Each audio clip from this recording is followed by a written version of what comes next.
বন্ধুরা, আবার চলে এলাম আমি রূপা সবুজের গল্পের পেজ থেকে।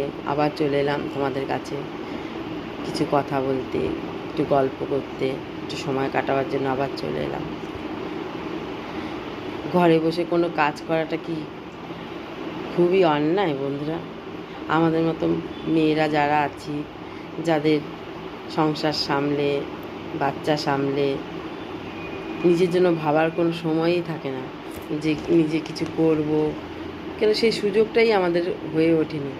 আর আমাদেরকে যে সংসারের বাইরে কোনো কাজ করার জন্য উৎসাহ আগ্রহ যোগাবার মতন লোক, জানোই তো সংসারে যারা থাকো তারা, যে আর লোক কখনই তোমাকে এগিয়ে দেবে না সংসারের বাইরে গিয়ে কোনো কাজ করার জন্য।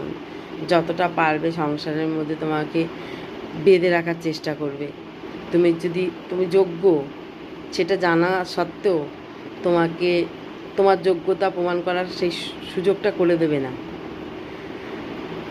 সেই রকম কিছু মহিলা ঘরে বসে বসেই যাদের জীবন একসময় শেষ হয়ে যায়, শুরু কোথা থেকে হলো শেষ কোথা থেকে হলো কিছুই বোঝা যায় না, যেন সবটা দিনই একই রকম। এখন তো আর সেই জায়গাটা কারণ নেই। ভালো মন্দ বিচার করার ক্ষমতাই মানুষের চলে গেছে। যদি কারোর উন্নতি দেখে তাতে সেটা খারাপ খুঁজে পায়, সেখানে নিন্দা মন্দ বাজে কথা, কিভাবে তোমায় ছোট করবে সবার কাছে, সেগুলো করতে করতেই কিছু মানুষের জীবন কেটে যায় এইভাবেই।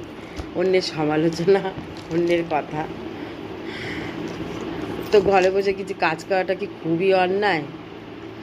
তো জানিও তো একটু বন্ধুরা যে ঘরে বসে কিছু কাজ করা সেটা অন্যায় কিনা। আর সোশ্যাল মিডিয়া আসা মানেই কি চরিত্র নষ্ট করা? এটাও একটু জানিও।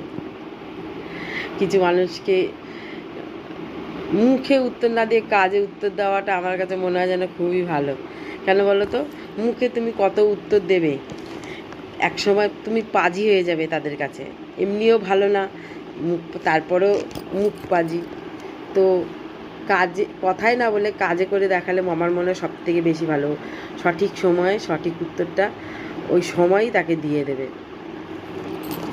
জানিয়ে তো বন্ধুরা, আমি যে কথাগুলো বললাম এগুলো ঠিক না বেঠিক একটু কমেন্ট করো। কিছু লোককে তার ভাষাতেই তাকে উত্তর দিতে হয়, না হলে না মানুষ তোমাকে দুর্বল মনে করে।